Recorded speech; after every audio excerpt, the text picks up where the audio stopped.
Welcome to the Red Devils Advocate. This is the official podcast of the Miami Red Devils Supporters Club. I'm Adam. I'm joined every week by the president of the Red Devils, the president we can all agree on, Carter. Carter, how we doing? Doing good. 3 points. Feeling nice. Excellent. Also joining us, usually, almost always, Gerard G. Williams, longtime supporter and grief giver to me. Gerard, how we doing? Very good, man. Very good. How are you guys? Yeah, I think we're all doing better than we were, at the beginning of the first couple minutes of the match. So, Gerard, I think we should get right into it. We do get 3 points.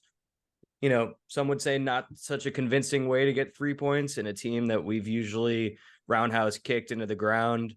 What do we feel? How do we feel about this match?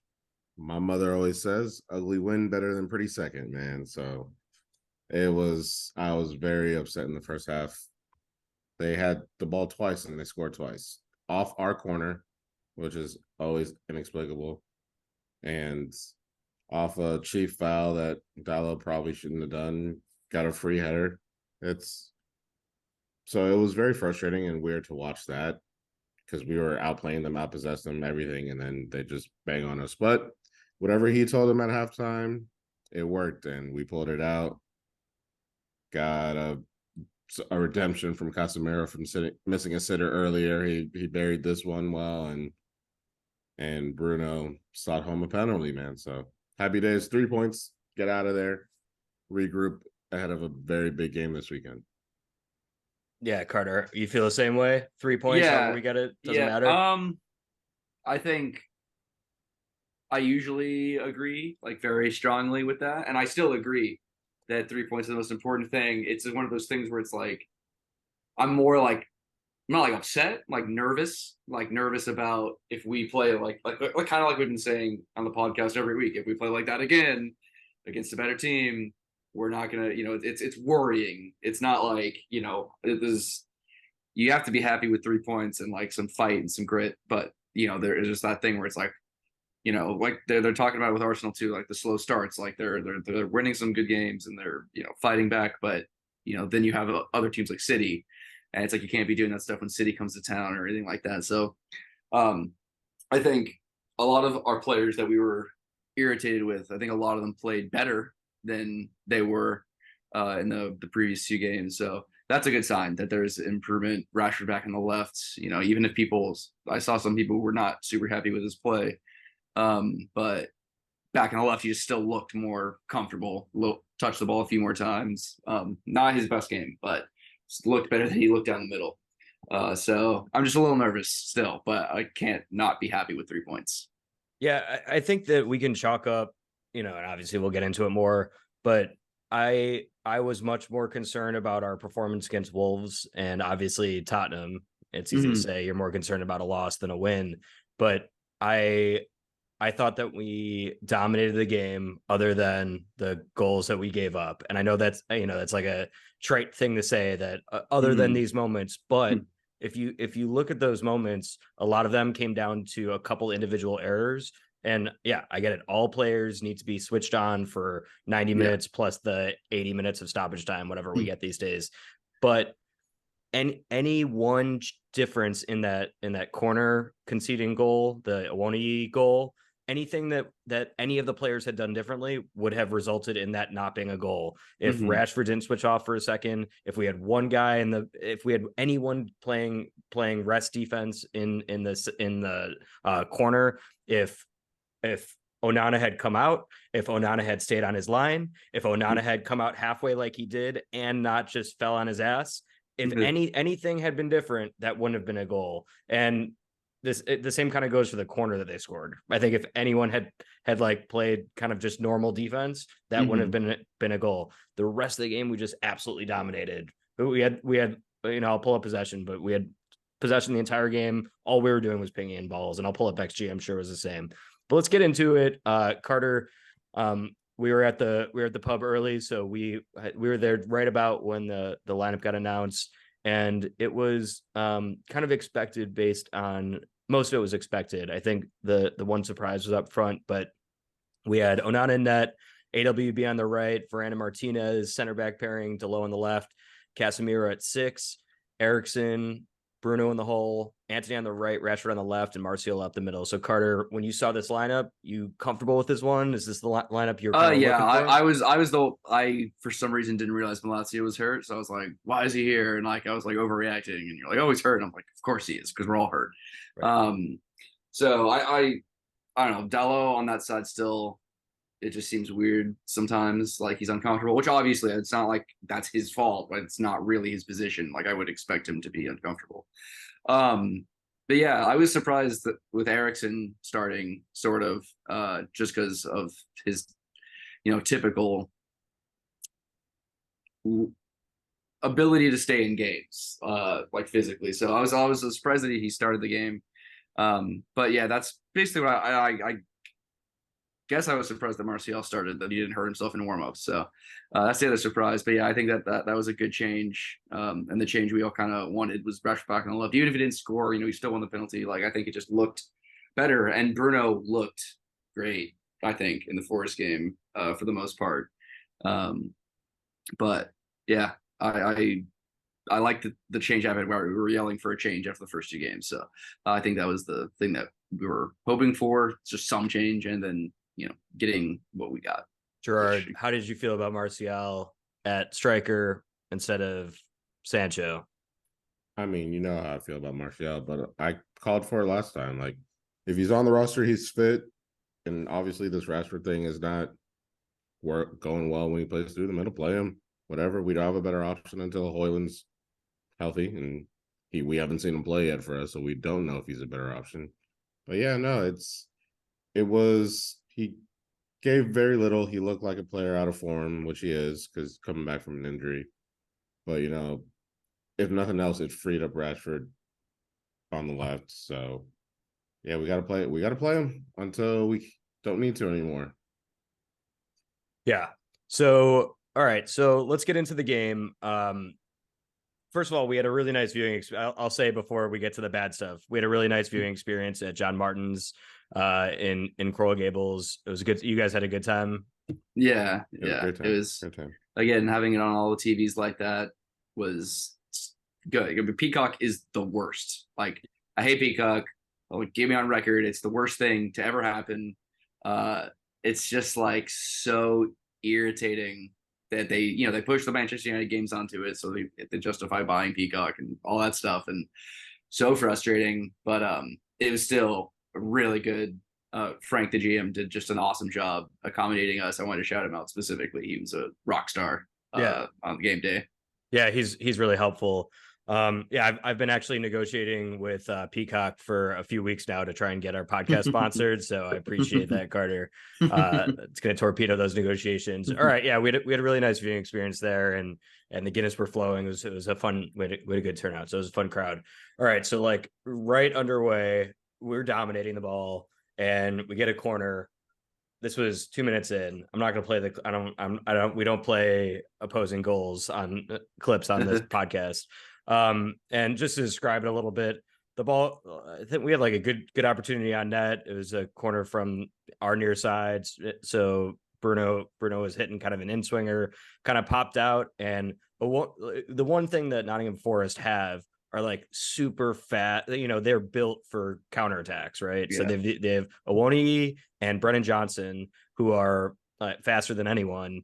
And man, if you watch the Awoniyi just like broke out of the corner defense, and just like he looked like an Olympic sprinter, ran down the pitch, 100 yards down the pitch. Rashford caught up to him because he was taking a couple touches as he was nearing the net. But if they were just sprinting, like that guy's faster than anyone. And Onana got kind of, just describing it to the listener, I know you guys know this, Onana got kind of caught in between. He was maybe going to go out, and then he started backtracking and maybe like set up his last stand at around the 6-yard box, maybe inside. And then he just kind of sat down. Rashford caught up, tried to put in a tackle. It didn't actually look like he touched the ball, and Awoniyi just slid it past Onana for the first goal. So G, when we're sitting there and we saw this first moment happen, and it's literally 2 minutes in, what are you thinking? Put me in your headspace right there. I said, "Oh, here we go again." That's right. United decided to piss me off this Saturday morning. No, it was weird. So yeah, no, I have a different view on the goal itself. Only just technically because I played forward and the forward Onana didn't just fall. The forward sat him down. He delayed it and delayed it twice. He actually took too long. But Rashford running into him kind of helped him because Onana didn't know what the heck was happening and he's kind of scuffed the shot and it skipped right past him. But yeah, no, it was a great forward play. He froze him, sat the keeper down. It was a just unfortunate break. But yeah, no, to start the game, first 2 minutes, it's like I took one sip of my Guinness and we were already losing. I did not like it at all. But yeah, and it only got worse 2 minutes later. Yeah. So Carter, talk about the second. It was bad enough that we were down 1-0, but this we talked about in the preview podcast. We beat Forest at home and away 2-0, 3-0. I think we beat them 4 times 2-0 last season because we played them in a 2-leg EFL Cup tie, which doesn't make any sense. Even as I'm saying it out loud, it's like why are we playing a team twice? But it was, I think, 7 minutes. It was at 7 minutes. So it was 2 minutes and then 7 minutes, or maybe it was 4 minutes. Jeez. They score again, this time off a corner, off a Nottingham Forest corner for a change instead of a Manchester United corner. No, it was a foul. It's a low foul. Oh, it was a free. Yeah, you're right. Yeah, it was a you're free right. kick from. It was a free kick from the corner. Yeah, a little closer. So, what are we thinking about that one, Carter? It was kind of like G brought up before. I think it was a bad foul to give away, like, period.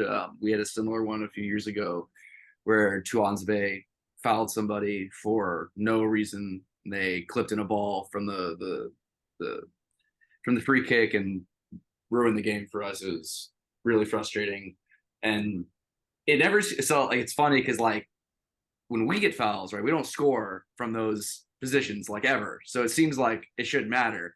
But then when we foul people, you see like what other teams who are capable of scoring from set pieces can do. So it's like it seems like for a while that it doesn't matter. And like, oh right, other teams are like capable of doing this thing and like actually scoring goals from these positions.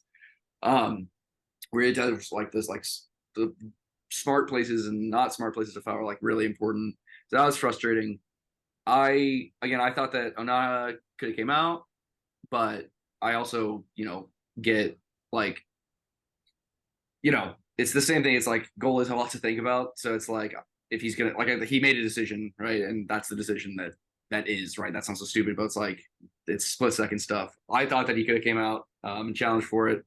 But then you can also say like, well, I also could have thought that somebody could have marked the guy and didn't leave him wide open in the middle of the penalty area, and it's just frustrating. And like I think I just had like a big smile on my face because I couldn't like I was like, oh, sick, like great, like there's not much else you can do. Like once I turned 30, I think I kind of stopped trying to kill myself with blood pressure and all that, and so it's hard to do anything else other than like stare at the screen and smile and be like, oh, sick, good, just like last year, beginning of the season.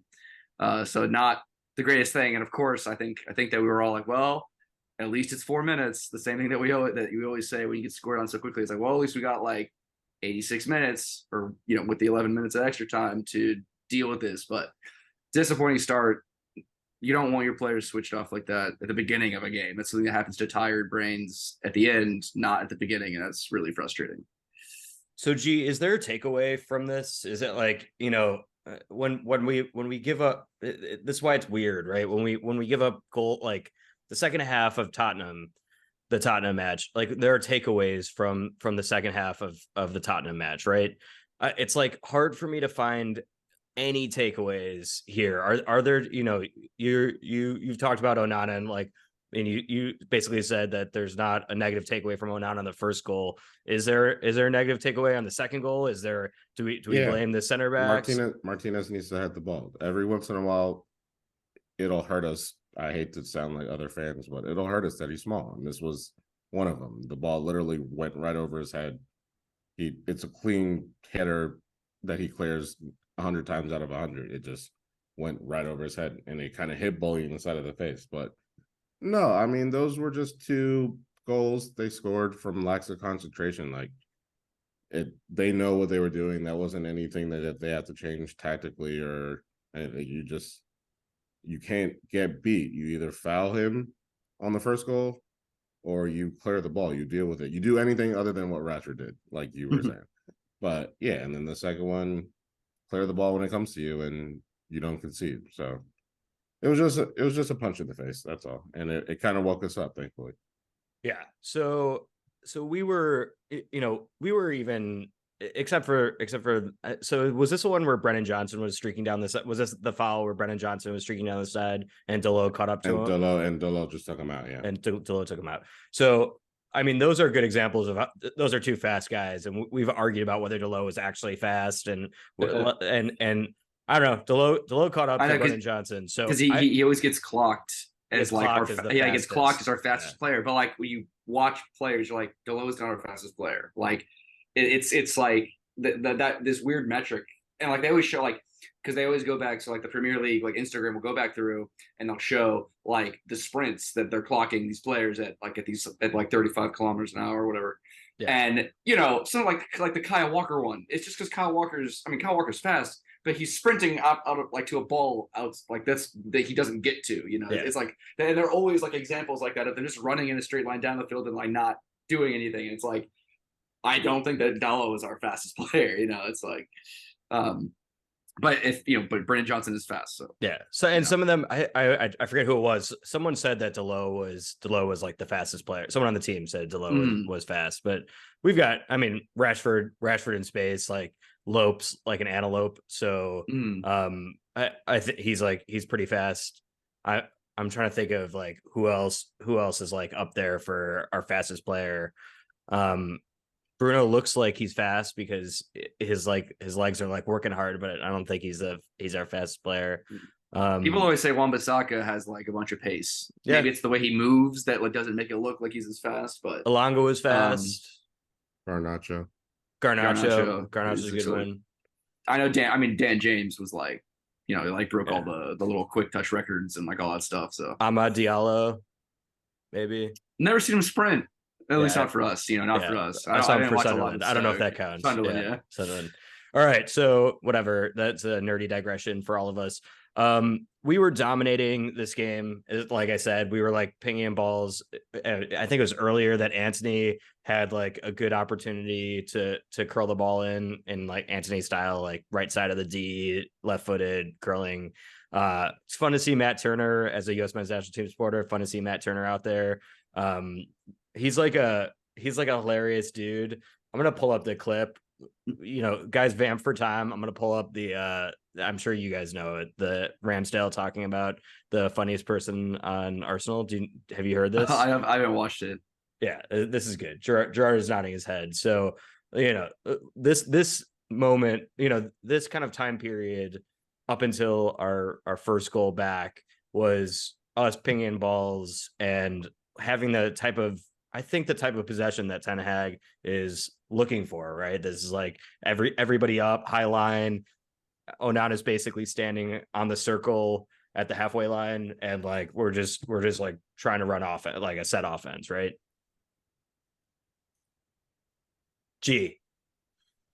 Was that a question or?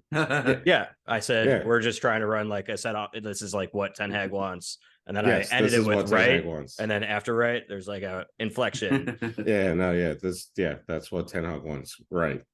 And I'm also asking for you to vamp for time because in addition to hosting, I'm also producing. So I'm trying to pull up the Ramsdale talking about Matt Turner. Prime me with an actual question. Anyway, yes, that is what he wants to do. And Daniel sitting next to me at the bar was like, "Listen, we just got to get one goal before halftime. You never know." I was like, from your mouth to God's ears, my friend. And then so the play breaks to, I want to say, Rashford, who runs around the corner and squares it back for Eriksen to score our goal. Yeah, I think it started. I'll play the audio. So I think it started with actually Bruno shooting. It was saved by Turner. Yeah, kind of reset. And then Martial scooped it up. Kind of made a like a non-striker move to like clear out the space for Rashford, pass it to Rashford, and then Rashford crossed in. So let's listen to that. Fernandes, never shy to shoot. Just squirmed away from Turner. Rashford looks to keep the heat on Nottingham Forest here, and in it goes! The much-needed Manchester United response, led by Christian Eriksen.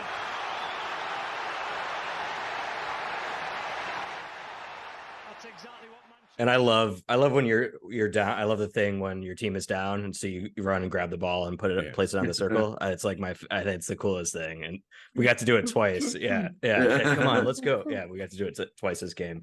So it was a good goal.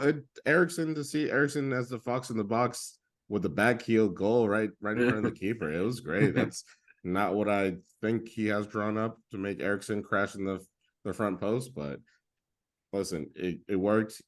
Great finish, great focus. Defender and the goalie trying to track him down. He backheeled the Sutton in the net, and we were back off to the races. So that's where Martial should have been, right? That's like that's where you think your center forward would be, yeah. Or even Anthony crashing in. But yeah, Christian Eriksen, baby, let's go. Fox in the box, poacher. I could hear you say Fox in the box all day. Yeah, Fox in the box, baby. We don't have very many opportunities of that, so no, do not. Not with our forwards enough. Carter, what'd you think of the goal? I thought it was good. I don't think it was an easy finish. I think the assist was good. It was a good, powerful, it was a direct thing, and I like it when Rashford's everyone loves it when Rashford's direct. When he's doing his thing.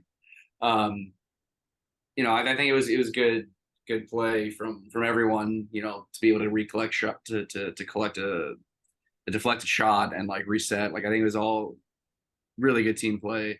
Exactly what we needed at the time. I think it was Eriksen's first Premier League Old Trafford goal, maybe, and first in a long time, if not. Yeah, it's but yeah, it's good to see Eriksen, one of the people that you always want to see score, because he's who he is. Because he almost died. Yeah, because he almost died. Because he's a zombie. He's a zombie cyborg. Right. He died and came back. Yeah. But yeah, you told me that he's got a pacemaker. Yeah, that he's is got illegal in some countries. Yeah, that's why he can't play in Italy, because they don't allow cyborgs. So it's which I think is so. But yeah, it was a good start. It's exactly what we needed. Just like Dan said, if you get the goal, and frankly, it was a good response, right? It was a pathetic start. It was, again, we were dominating, but it still just felt God, you guys think giving it's up be 2 that goals. easy. Yeah, it's you're like, all right, you think it's gonna be easy? That's how those goals happened. So it was a good response, which is, it's both that's one of those things that's a good thing, right? That we can fight back and respond and be gritty, but it's why do we need to respond to anything at all when we're down within 4 minutes? It's frustrating. But it's better to just have that than to just be totally bad. So it's, you take it for what it is, I guess. Yeah. All right. So thanks for all the vamping for time. I found the clip that I wanted to play. So this is Aaron Ramsdale, who was Matt Turner's teammate at Arsenal before Matt Turner came to Nottingham Forest. And I think he's asked in the clip, who's the funniest player at Arsenal, and this is what he says. Funniest man in the squad? Matt Turner, unintentionally. Why? Just American. Americanisms. Give me one of his Americanisms. We played Man City in the FA Cup. Kevin De Bruyne went to speak to the ref, and Matt Turner's response was, "Relax, dog. It's a dog fight out there." Funniest man. I love that. Relax, dog. Jersey, it's a dog baby. fight out there. Jersey, I love baby. that. And he's kind of taken it. I've seen him say use dog now. I don't know if he always used it, Dog, but he he definitely uses it now as his calling card, calling people dog. I love that. So yeah, but yeah, fuck Aaron Ramsdale. So yeah. That's the goalie that actually made a mistake this weekend. That was yeah. I don't know where he was going. Yeah. Nice to see Arsenal Arsenal lose to. We'll get to that. We'll get to that. Yeah. I watched some of that though, and it like there were parallels between our two matches. It was kind of funny. There were a lot of parallels there, except someone came away with 3 points. So so you talked about this, Carter. This was about, so I think 20 minutes was about the time where maybe it was a little later. So Casemiro had a shot. We were kind of pinging shots, peppering the net a little bit, and Turner was pushing him mostly away. He doesn't look great, to be honest. But he's Forest goalkeeper. So I don't know how much we can expect. I thought like Turner like didn't look great. He gave up a lot of rebounds, and a couple just like didn't look convincing. And then it seemed like we were closing in our second goal. Casemiro had like an empty net and a header opportunity and pushed it wide. I remember people were complaining about like, oh my God, Casemiro, like he needs to put that in. That's insane. And then this happened from a little set piece. Bruno's about maybe about 25 yards, 30 yards. It's not a corner, but he's kind of got a good angle in, and I'll play it. We'll talk about it. Fernandes catching pretty much everybody out. In from Rashford. Fernandes is there. It's Casemiro.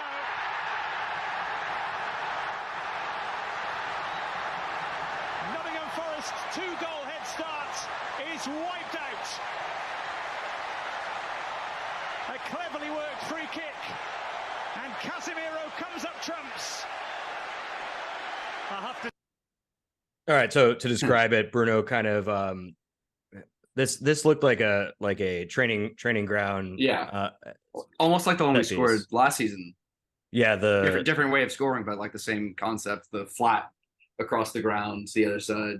Exactly. Yeah. So Bruno, instead of going for a net, which is, or like putting a cross in towards the box, what he does is pass it kind of flat across, like you described, to Rashford, and then.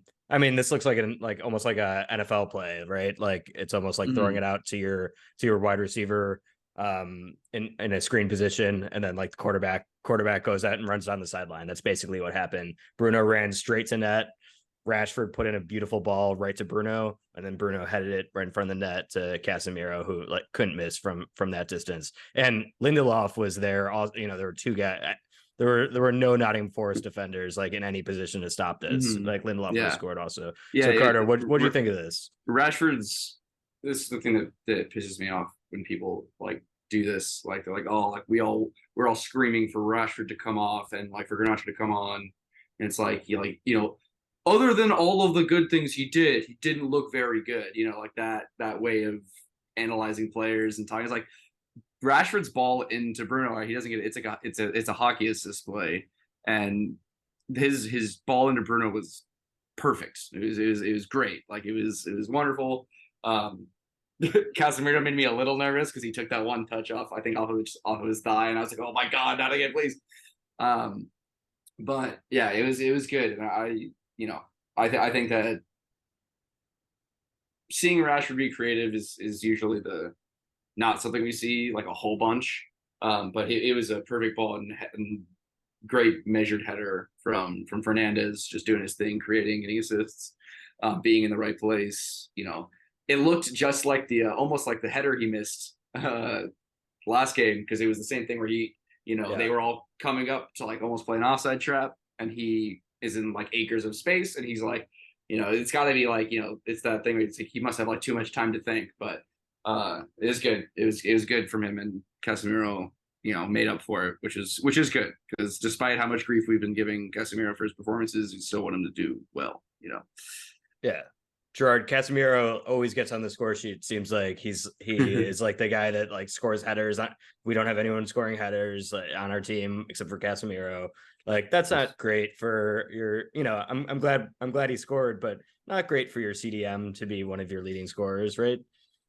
No, not great, but listen, man, he's the only one that kind of shows up in these big moments when you need to, especially from a set piece. It was good to see the set piece. It's good to see that they're actually training them, because we're so bad at them. You wonder if they even actually practice them. But this was right off the training ground, great pass over the top, and Casemiro has a knack for being in the right place at the right time. Like He does. Mhm. Yeah. it's great, and thankfully, like you said, Carter, his touch like stayed right in front of him, and he was able to bury it in with the second one. And honestly, in the second later in that half, we should have had a second fun free kick goal. Like Bruno tried to do another setup one that was probably right from the training ground where we had a free kick just outside the box, and Dalot was in acres of space off to the side where We away were from all the screaming wall. at it. We were And all we were screaming all Deleuze screaming over like, Chelsea. look at Dalot. And then I was screaming at the TV, like, he's looking at him, he's looking at him.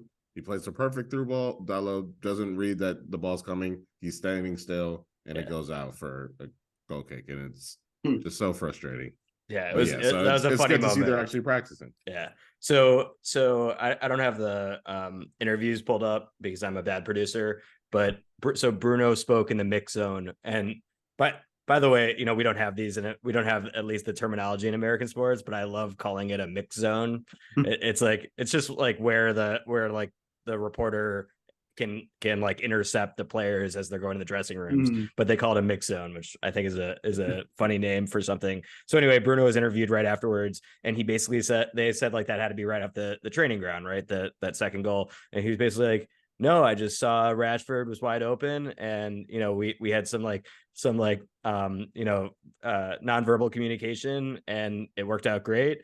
And then Ten Hag was interviewed at his regular press conference. This was a few minutes later, and he was like, yes, absolutely. That was, and he was asked, like, so Bruno said this wasn't off the training, and it was almost like Bruno was trying to say that it was improvisation, and Ten Hag was like, no, we drill this. This is what we, and it obviously it looked choreographed, so like it, but whatever. I just thought it was like a funny thing that Bruno was trying to say, no, I'm an improvisation. I'm a jazz player, and Ten Hag was like, no, I'm the conductor of a symphony. So or Ten Hag's lying to make himself look better. Yeah, we gotta think about the flip side here. I know that's your I know that's the point. Yeah, I'm just saying maybe Bruno's telling the truth.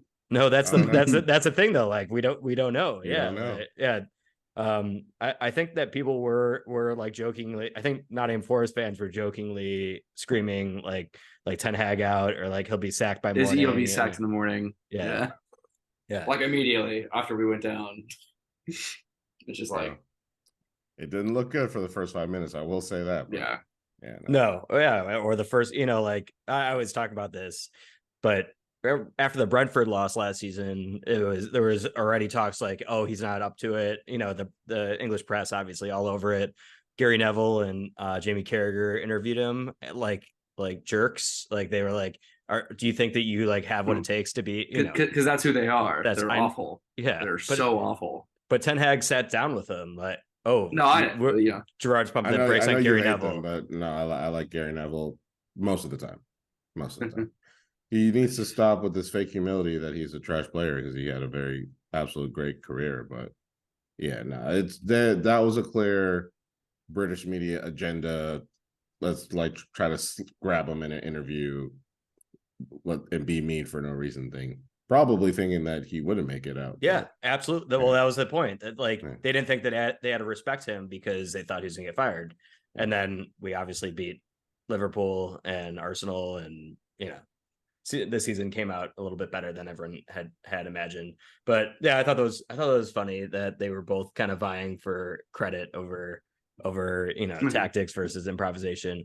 So I like we talked about, there were so many opportunities for us to have scored.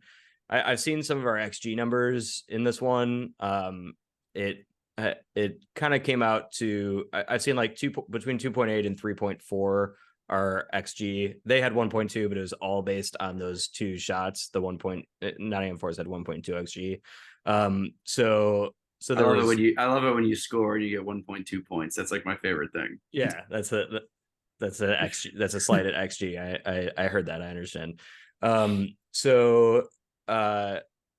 the one thing that I think that some of us disagree on, 67th minute, Bruno's played in by Eriksson, maybe. I don't remember who had the long ball to Bruno, kind of dropped in between Bruno and the keeper, and Joe Worrell, I think he's the captain, right? Nottingham Forest center back, takes Bruno down, ends up getting a denial of goal scoring opportunity, red card, pretty close to the box, like in the D, I think, like pretty close to the box.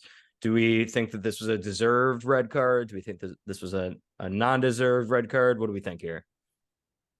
Me personally, Uh, I thought it I thought it was a little bit harsh. I'm not gonna lie to you. Clear foul, clear tactical foul, whatever. He was grabbing his shirts, grabbing his jersey, pulling them down. But I think the other central defender was a little bit too close and like would have gotten to the ball that Bruno played forward. I think, in my opinion. But it was one of those things where it was called penalty Right on the on the field. pitch. Yeah. Yeah, so VAR would have had to say it was a clear and obvious mistake to go get him to over correct it, but it was ruled not a clear and obvious mistake. So it's one of those, yeah, like called on the field has to stand type of things. But Yeah. it was clearly a foul. It would have been a yellow card if not a red card, and we were in a good position. But yeah, I think it was a little bit harsh. Carter, what about you? yeah, I agree. I think it was a little harsh. I I was thinking the same thing that G said about the other defender being close, and they were close to the box. Like it wasn't like it was this big breakaway. It's like this, it's. I thought it was a bit much, but I also, I don't know. I guess I don't really have a defensible thing to say about it. Like I don't think it was ever a red. But yeah, sometimes But you run the risk though when you make that foul. exactly. And I was run like, the but risk. it goes into the justice bank, right? For all the other things that we've been dealing with like all season, the handball last week, like it's like Yeah. it's there's a little justice bank somewhere, and it's just so it's. I feel bad a little bit for It's Forest, scale. like despite the fact that I think that Forest, that I like that we like beat up on them. I do kind of like watching Forest, and like I root for Forest to be not relegated because I like the kind of some of the stuff they do, but it's Champions of works out Europe. Arsenal will never sing that. for That's so right. yeah, it's like it's good for us. So I'm not gonna put too much bad stuff out in the universe just in case it comes back. Yeah. Like it always does. I agree mostly. No, I mean I guess I thought it was a red card on the pitch. I think it was close between the keeper, between Matt Turner. Matt Turner was coming off his line, and Bruno. I think Bruno would have gotten there. And sometimes like red cards for your opponents are great, but sometimes it's like well, we would have scored there, and then like he ended up not scoring from the free kick. So it's like yeah, like a red card. Joe Worrell almost would take that result if like given the option like of like Yeah. letting Bruno go free, and that's the point of denial of goal scoring opportunity, right? It's like instead of awarding a penalty, we're awarding you, we're punishing you with a red card. Someone mentioned, I don't remember who it was. I think it was one of the guys on the 606 BBC Colin football show. They said a suggestion has been like thrown out about if there's a tactical foul free kick instead of and this applies to I think denial of goal scoring opportunities, but also just like standard yellow card tactical fouls, that the referee not like wait for people to get set. And so instead of, sometimes referees will like say, no, you got to wait for everyone to I got to put chalk down the whole thing. The attacking team can just take the ball immediately after a tactical foul, so that they can keep the momentum of the counter. And I kind of like love that as an idea. I think that's like a really good thing. How do you guys, Gerard? You're shaking your head no already. It's a waste of time. It's a waste of time. Which part? If it's going to be a tactical foul where it's going to result in a card, then they have to stop the game and give the card. Or if no, they don't. If you can get up, yeah, they do. Right now, currently, they do. Like, no, they blow the whistle. If it's a yellow card, and no, it's right. I'm sorry, I might not have explained it. So they blow the whistle. They blow the whistle, and he can like hold. But the suggestion was you can play the ball immediately instead of having to wait for him to. I mean, and it's also the silliest thing ever that they do, where they write on a notepad like we're playing in 1904. Like that's the silliest thing ever. But then they have to take the player off the pitch. So it's like, For a red it's like, card. what's the difference? For a red card, yeah. Well, I think, I'm not. So the idea is that if it's a yellow, they can just take the ball. I'm just trying to see how it would work in my. Yeah, I'm trying to see how it would work in my head. I thought that I almost thought the suggestion was going to be like, now that free kick has no wall, and they can just. I love it when players can move the wall back. It's like I love it when players can just run up and hit a ball as hard as they can and almost kill somebody. Yeah. So that would be my suggestion. Just if it's within the thing. But I don't know. It's more just to see more crazy shit happen. Yeah. Well, we see this happen we've seen this happen all the time, where a player will try and take the free kick immediately, and then the referee will be like, no, blow his whistle a couple times, and then reset, and then it seems silly. Like, you shouldn't have to take the air out of a counter attack if you're the team. It seems like the attacking team's getting punished for it. But whatever. We talked about that. This one, so that one, based on just the internet and whatnot, which is a hive, as we've talked about, that one wasn't as controversial as this next one. I do have it queued up so we can listen to this. This was at, I think it was 76th minute. So it's been 2-2 for a while. The goal was scored 52nd minute. And so that was the equalizer. So it's been 2-2 for 25 minutes or so. And this happens off of a little Rashford attack. So let's take a listen. Rashford. Oh, down he goes. Penalty kick.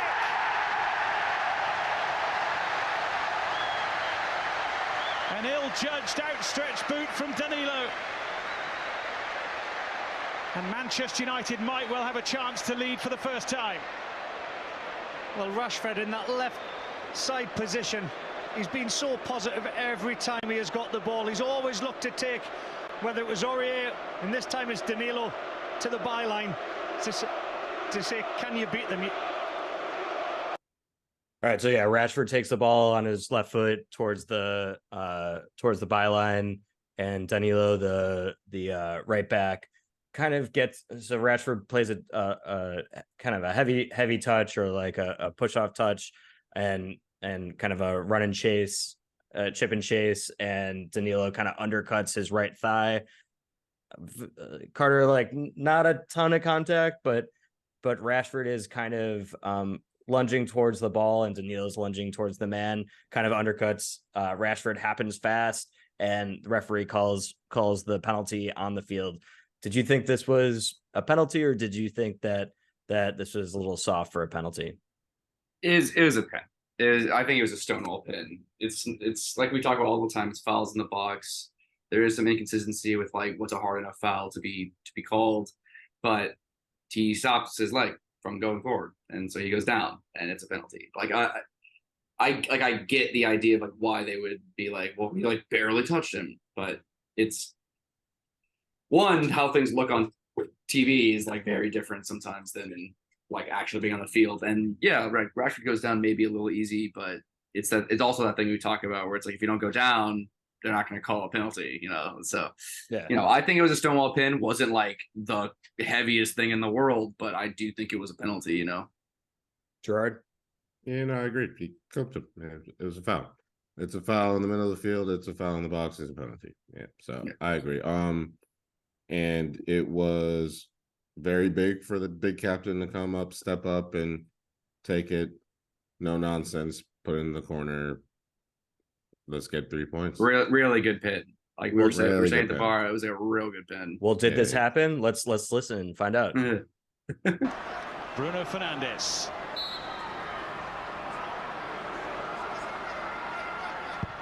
Scores. It did happen. He did score. Yeah. I love you can hear the sounds. I love that. Yeah. As its fifth goal. Those on-field lights. Maybe its winning goal.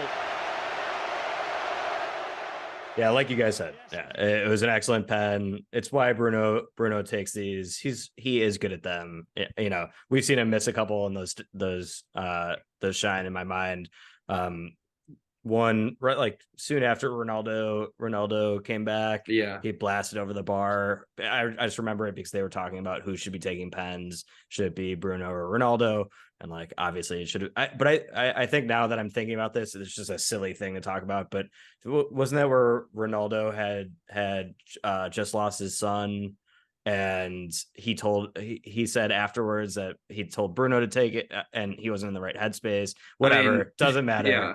But I literally never heard that. I'm like pretty sure that's what happened. That like he said he like wasn't in the right headspace.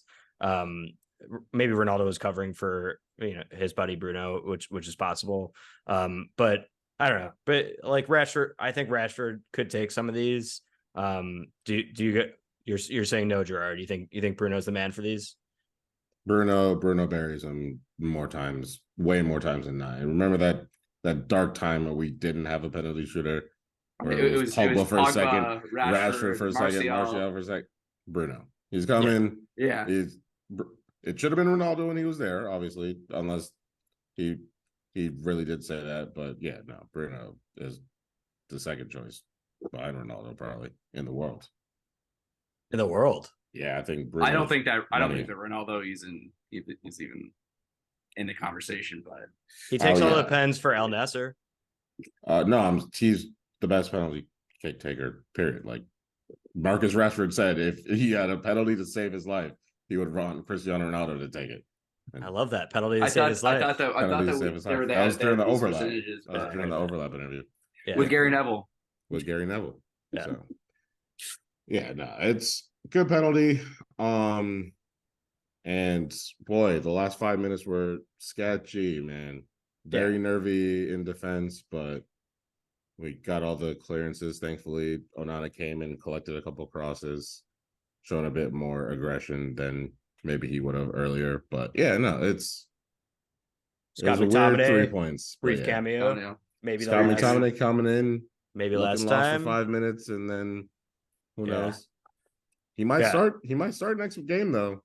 I don't know if we can start Eriksen in the midfield against Arsenal. I don't know if he has the legs for it. Yeah, we don't have any other midfielders, so there's no real other choice. All right, so final takeaways for this match. It's Forest, like we understand, but it's a good thing that we're down 2-0 and guys don't give up. Obviously, this happened early, like you talked about, Carter, 4th minute. So there's a lot of time to collect and score some goals, but 3 points, and we do better than the folks we're going to talk about in a second, Arsenal, who couldn't come back from a deficit and ended up drawing with Fulham over the weekend 2-2. Final takeaway for this one. Do we chalk this up to like just 3 points? Whatever, was this a good performance? Was this just 3 points in the bag? Get out of here. Yeah, absolutely. Nothing. Just kind of like a smash and grab almost. Smash and grab. Carter, you too? Yeah. Again, I'm a little more concerned, but I'm happy with the win. Yeah, I think I said at the beginning, like I thought this was good. I know I'm just a Muppet and I just sound like a stupid fan, but I thought I saw such good play, good creativity. I love seeing Eriksen played 90 minutes. He didn't get subbed off, so I was like very encouraged by that. Obviously, he didn't do much defending because he didn't need to do much defending. So that's the problem, and that comes into what we're going to be doing in our midfield next match against Arsenal. But I loved like kind of it felt like we were taking them to the scoreline didn't say it, but the XG did. Carter, which you love, the XG did, and like just watching it, we did take them to the sword. If you just tuned in at 5 minutes and didn't watch the first few where we switched off, we dominated the ball, dominated possession. I think it was like 68% possession. That this was like I understand it was Forest, I understand it was at Old Trafford, but we dominated. This what we should be doing to teams, just without the switch off. The XG thing, did you see, like we were going through the Twitter, did you see what the XG on Casemiro's miss was? This is why I don't like XG. It doesn't make any sense. It was it's 0.57 for an open goal header. That doesn't make any sense. Like it's one.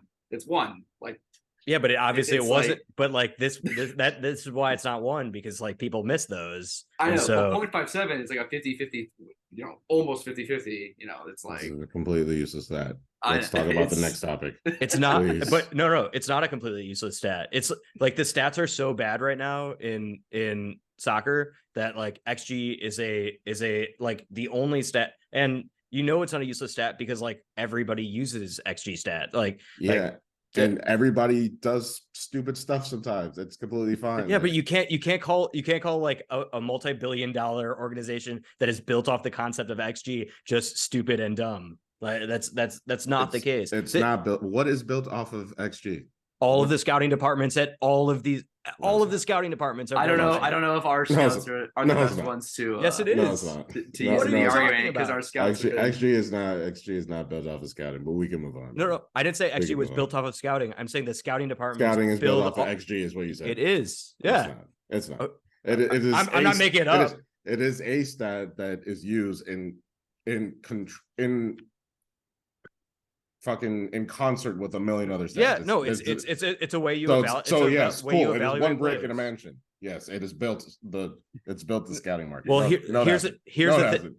What is the XG of you moving on to the next topic? Is it 0.57? Zero right now. So here's the thing. Which is why it's useless. Which is why it's useless, because it should be 1, because you're not going to move. So here's the thing. Like, so XG, I have a lot of issues with XG because I don't find it to be useful. Perfect. Exactly. No. I find it to be. That's why you have issues with it. No. Why would you have issues with something that you find useful? No. I didn't say that I don't find it to be useful. I said I don't find it to be perfect. The reasons it's not perfect is stuff that Carter's talking about. That like XG doesn't encapsulate everything that kind of the eye test, if you know your team well, can incorporate. The thing that's good about XG is because we don't have a better stat right now than XG for determining where the value is of players on the pitch. Soccer is like way behind in statistics, and so because it's not that important in soccer. That's why.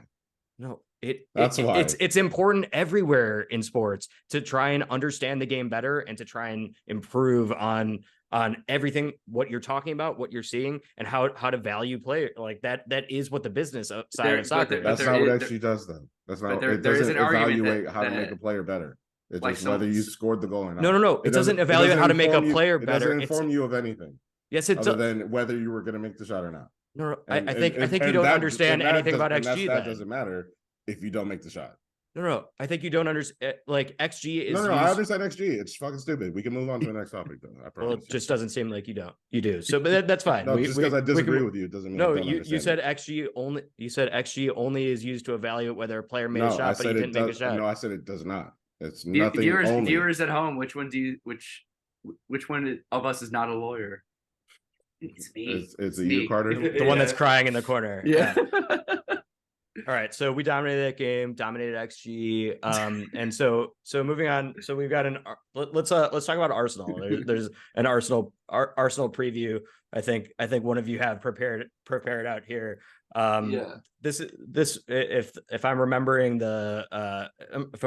this fixture last year, like we had an opportunity to win it. Yeah, some will say that we got dominated by Arsenal. I'm not one of those people, but I think that we have gotten both of these teams have huge injury concerns, which are going to shape the way. I think ours is worse, but both these teams have like tremendous injury concerns. I think Arsenal probably came from a deeper place, right?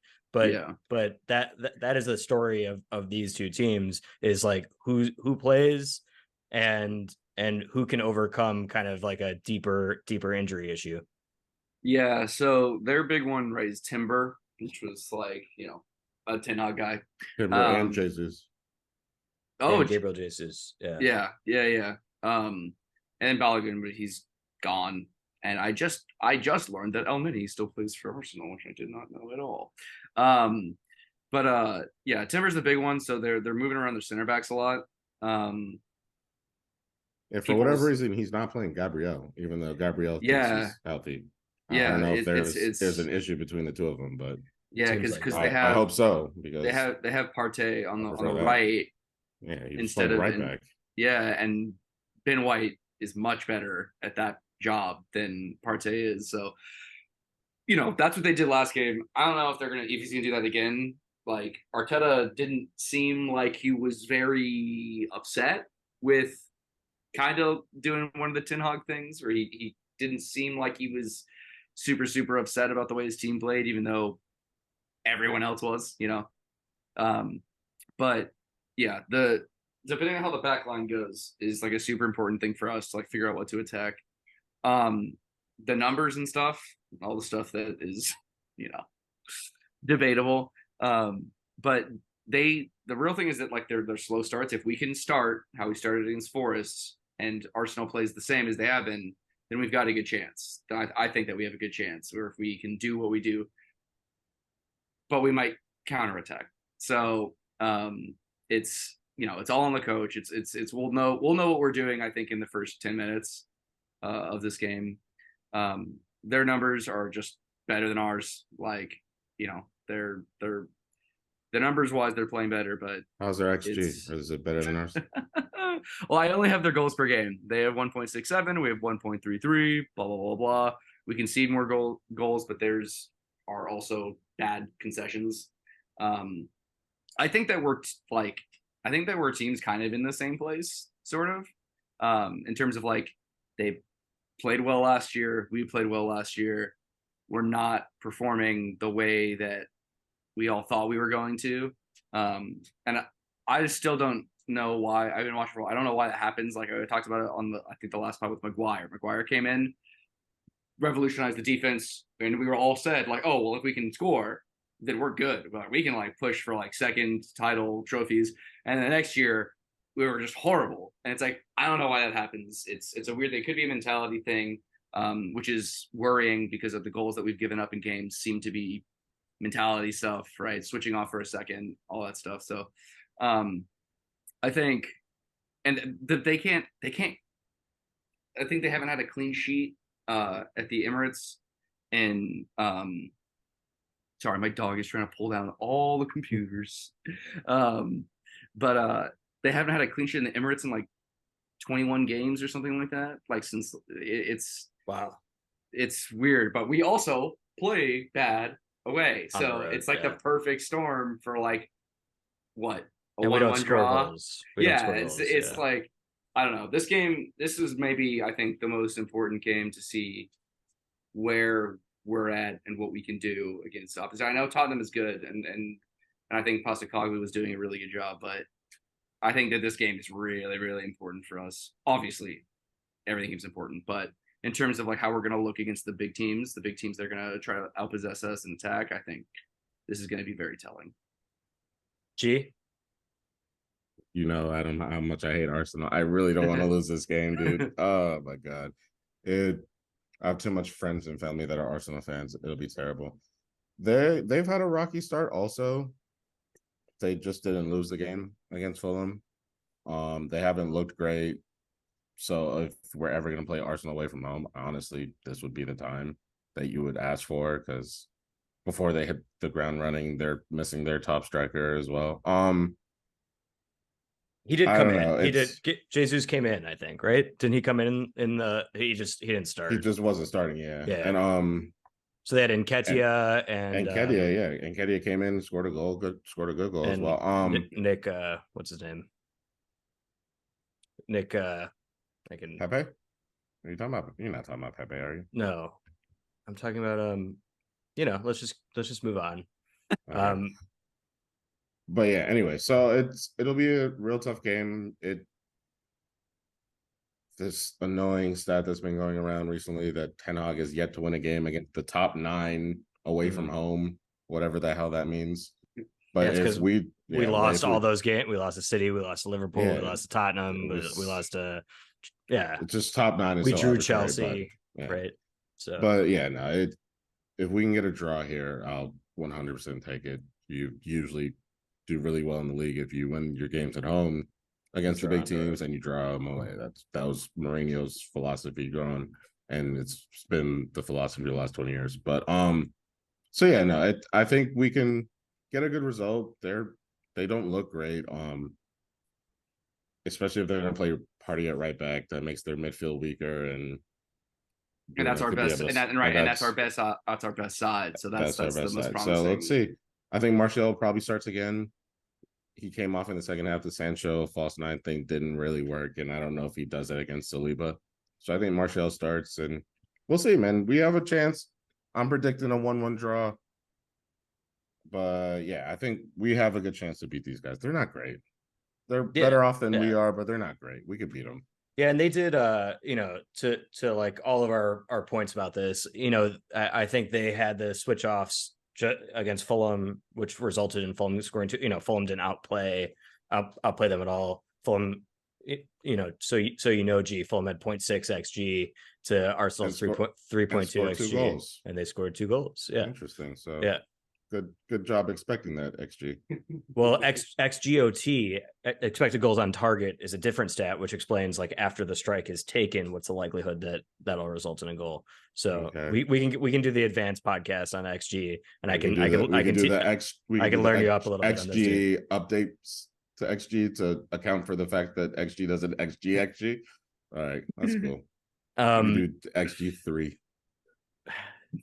We can come up with a better name probably. So I guess the thing that I go back to is that they are deeper, that they have built their squad better than we have over the past couple of years. I think they are like 1 year ahead in their rebuilds at least than we are, and that bothers me. And then so like even if there are injuries, and there have been, but like you said, Jesus, and we talked about Timber, and there's another one, but they have built a deeper squad. Our list, and we talked about this last season, like if there are numerous players that if they go down, it kills our team. Like when Casemiro was suspended, like we didn't have another CDM. It was like back to McFred, which never worked. If we lose Bruno, it's like, okay, this was last season, we could like play Eriksen in that role, but like we also don't have another creative. If we lose Rashford, we don't have a goal scorer, so we can't lose guys. And so in Mason Mount, this goes to what we've all talked about Mason Mount, that like maybe we needed more midfield help because Eriksen doesn't have the legs and certainly can't play defense, right? But Mason Mount seems like one of the few guys that if he goes down, like Eriksen can fill in the right game like he did in Nottingham Forest. But like we don't have any other midfield help. We got rid of Fred. Some people are saying that's stupid. McTominay came in for a cameo in the Nottingham Forest game. Like you said, Carter, he might play. He might also be leaving on loan, which would be crazy, especially if we couldn't replace him. So like that could be an insane thing. And so we have no midfield help. Obviously, Højlund's hurt. Varane might be hurt. He came off at halftime. So we're down to like Lindelof or Maguire. Obviously, it'll be Lindelof. And so like we don't have center back help. Luke Shaw is hurt forever now. Malacia has been hurt forever. So we played a right back at left back in this match. We like hardly have a backup goalkeeper. And so and we loaned out Brandon Williams. And we loaned out not the greatest, but he's a body. The day we announced Luke Shaw injury, we had loaned him out. Yeah. So it's just like a mess. Dan Gore was on the bench for Forest, and I like Dan Gore. I think that Dan Gore can actually kind of play. Like he looks good in preseason, just preseason, but it's like that kid is not ready. And Alvaro Fernandez was also. He almost started. Alvaro Fernandez almost started. But but could I interest you guys in a Marc Cucurella? Apparently, no. So you cannot interest me in Cucurella. So let's talk about it. So we have I think in large part, probably due to all these crazy injuries, we have like a fresh round of transfer rumors floating around. The deadline's Friday. Is that right? Friday at midnight. Friday at 5. I want to say it's midnight, so midnight England, midnight so I think 7 p.m. here. Okay, yeah, somewhere around there. But yeah, all right. So it is Friday. So what's going on? Are we getting some reinforcements into the squad? Any outgoings that have long been rumored? What's going on there? So like I brought up Cucurella, we're looking in to loan him, or maybe even Sergio Reguilon. Apparently, we've been in talks to. we finally sold Dean Henderson, 20 million down to Crystal Palace. He'll go play in South London now. That's a pretty good number, right? 20 million. I think it's way more than I thought we were going to get for him. Yeah. So I'm actually fairly excited about that. And happy for him that he gets a chance to go be the number one somewhere. It wasn't going to be here, so, and he was miserable here, so get him off my team. So, and we'll see how he plays. I'm rooting against that guy. Like a couple things. Like if the hat didn't do it for me, like I like the hat, but the hat's the only thing I like about him. Yeah, the hat's the only thing I like about him. Everything off the field, I give you for sure. I mean, he gave like it was crazy. Like first of all, he was widely suspected to be one of the leaks during the end of the Ole and the Ralph Rangnick era about how horrible the dressing room was. And that's like horrible to have a teammate, especially a keeper who's like leaking stuff to the press. And then if you never want your keeper to leak, that's you don't want a leaky keeper. Yeah.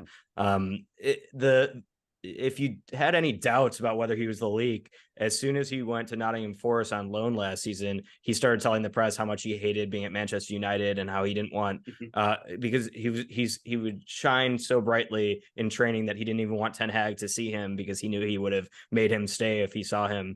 And like I was just like, man, that what a and then like all of a sudden Tom Heaton's hurt and I'm like, oh, maybe we keep Gene Henderson, that person that I hated so much. Like it just takes one injury for me to be like, oh, maybe we keep this guy around.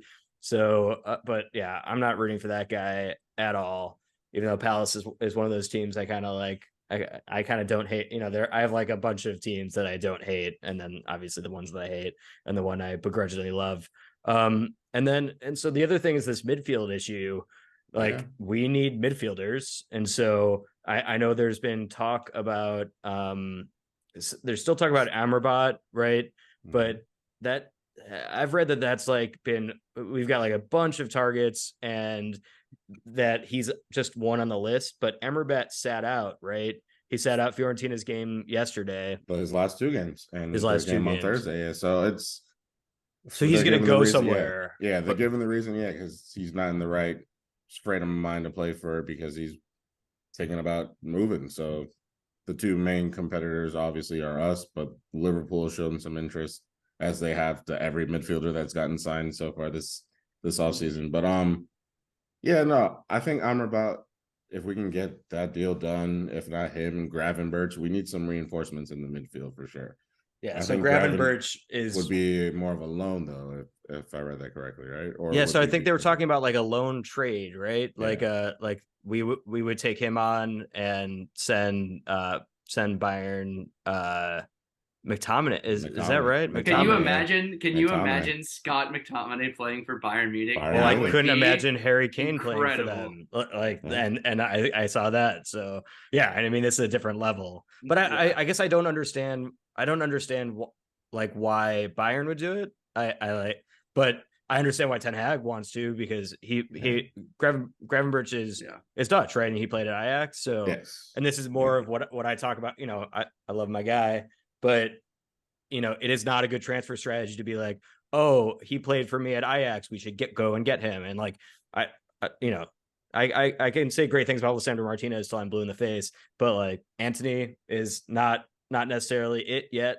And regardless of how you feel about XG, we can all agree that a manager taking players that he previously had is like not a viable transfer strategy. You need like a director of football doing actual scouting. Like, sure, if he had a good working relationship with but it's Onana, it's like everyone that we have brought in has some link to Ten Hag, and Ten Hag isn't one of these guys that coached in Serie A, coached in the Bundesliga.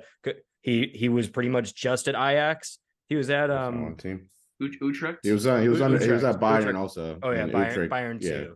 Yeah. So he saw Mason Mount play when Mason Mount was on loan. He played against Malacio when Malacio was on Feyenoord. Obviously he had Lisandro Martinez, he had Onana, he had Antony. So like a bunch. The only one that he like didn't have is basically Casemiro. And that was a no-brainer. And that was because he couldn't get Frankie de Jong, who he had at Ajax. Yeah. So like I mean, I love my guy, but that is not a viable transfer strategy to be like, if you're Dutch and also down. about Veghorst, another guy, another Dutchman, right? So yeah, it's just like not a viable transfer strategy. So I'm hoping that I saw some Gravenberch. I don't see he's a huge upgrade over McTominay. I guess he like dribbles a little better. I think he's like a little better all around. Like he dribbles a little better, a little. He's little supposed to be. better. He's supposed to be like a wonder kid. Like 3 years ago, he's supposed to be like maybe like a Chouameni or the other dude who's like Camavinga. Yeah, like Camavinga. Like he was supposed to be like that level of player a few years ago. So who knows? I don't know. We'll see. But we did get a player in. Apparently, we got Altay Bayındır, our new backup goalkeeper from Fenerbahce. Do not let anybody lie to you and say that they watch the Turkish league and we know if he's good or not. We have no idea, but Tynag wanted him, and he's coming to be our clear backup. He played a few games for the Turkish national team, and Fenerbahce is one of the big three in Turkey, so seems like he'll be able to handle Manchester United. So I mean, positive news. I think that was 7 million for that deal. So we have 13 million left over to maybe boost. We're gonna get a midfielder, right? We have to. And then there's been some more talk now with West Ham, and I said it, and I still believe it. Although we're getting down to the wire, I still think that Maguire is gonna go. I like. We announced on this podcast that he was gone. We said he's a West Ham player. Because at that point, NG, you weren't here for the podcast that we recorded after we had to walk back our that's probably why you missed it, right? Because you didn't want to be here when we had to walk back our Harry Maguire announcement. I can't confirm nor deny. Yeah. So the reason that we were comfortable announcing it was because there was an agreement between the two clubs, and then it got leaked that we were going to be paying him off £6 million of the whatever difference in salary, and he has 2 years left of his deal, blah blah blah. So it's like we pretty much assume that if the fee is announced or the fee is made public, and there's been enough negotiation where the buyout is announced, it wasn't announced officially, but it was leaked, then you pretty much can say, all right, that player is going. But apparently Harry Maguire, his team will say that he wants to stay at Manchester United and fight for his place. We really, or at least I believe to be true, is he wants like the whole 12 or 13 million pounds, which would be the difference in his salaries at Manchester United versus West Ham, which, you could argue that he's entitled to. And is that what you're thinking, G? I think that's exactly why he's not left. I think he just wants his money. He wants his money. Honestly, yeah, he wants his money. He wants his salary. I think his team will give the spin word of obviously that he's fighting first place and he backs himself and all this stuff. And look, Varane might be hurt. He's now our backup defender because Lindelof is going to start. So you never know. And Luke Shaw got hurt, who was ahead of him in the pecking order. Absolutely. Yeah. So it might be a perfect thing where okay, I want my money and I want to leave, but now I can get my money and stay here and potentially play. So and get yelled at by Onana all game. That does not sound like it's nothing I would want. For 300,000 a week, you might get yelled at Onana for 15 minutes. I mean, that's close. You might do it. That's close, but he also, Carter, we talked about this. He was pulling this before the Lindelof before the Varane and the Luke Shaw injury, where he was certainly going to be the fifth choice center back. And he's basically for the difference in money, he's basically risking his international playing career. Because we talked about it that I see the eyes because I think that Southgate can't just keep picking a player that is a fifth choice center back. You would think, but Gareth Southgate might be the worst international coach. And again, we talked about how I don't like international soccer. One of the reasons I think the coaches are all they're like delusional. They're like they don't Yeah. want to admit that like some players. I mean, he brings what like 35 defenders to every World Cup and then like 5 midfielders. Like it's like the weirdest thing. The guy's such a huge weirdo. It's like doesn't make any sense. So They're also like the second Yeah. tier. They're like the best international coach is worse than the worst club coach. It's usually, like I'd say the last like international coach I would have thought that could have done a job is I can't Greg remember his name. Berhalter. Oh my god, Mancini, Berhalter. the Italian coach. Mancini, and then What about Tata Uh, Martino? the Germany coach with the Yogi, t-shirts. Yogi Low. Yeah. I think that he was a good coach, but it's also Germany, so it's hard to tell. Like well-oiled machine. What But about the like, Lionesses coach? What's her name? I Sabrina don't know. something? The only women's coach that I know of is the Spanish guy who seems like the worst dude in the world, and then the that's another Ireland Oh, that's the podcast. president. Yeah, that's the That's president. another Yeah. podcast. Well, the Ireland coach is bad too. Oh, the coach Yeah. is bad too. Oh, Jesus Christ. The coach is the one who got suspended, right, by the Spanish FA or FIFA or whatever. So the coach was the Because one. he was the one who tried to kiss the girl. The No, player. that's That was the the FA. president. That's That was the the president president? of the That was FA. president. Okay. The coach, Okay. the like 15 Spanish women refused to get called up because they said he was such a tyrant. This was the head coach, and the FA president, who's the gross guy, backed that guy. So like they didn't call up like all their best players, still won the World Cup, and Yeah, then it's the worst affirmation ever possible. it's so bad. It's so bad. It's such a mess. And like, I don't know, sometimes when I see like all the garbage that's going on with our like the Reina situation, it's like the Gio Reyna and the Greg Berhalter, that was like such a mess. But like we don't have that. We don't have like non-consensual like sexual harassment in front of cameras at our FA. So like we do have some things that are better than some other places. We got some soccer mom drama. We don't have that. Yeah. Thankfully. Yeah. So I think that we are at a real turning point with Manchester United, and these past couple weeks have been like really rough. Like the Greenwood stuff, the takeover stuff. There was a 60-minute sit-in at Old Trafford.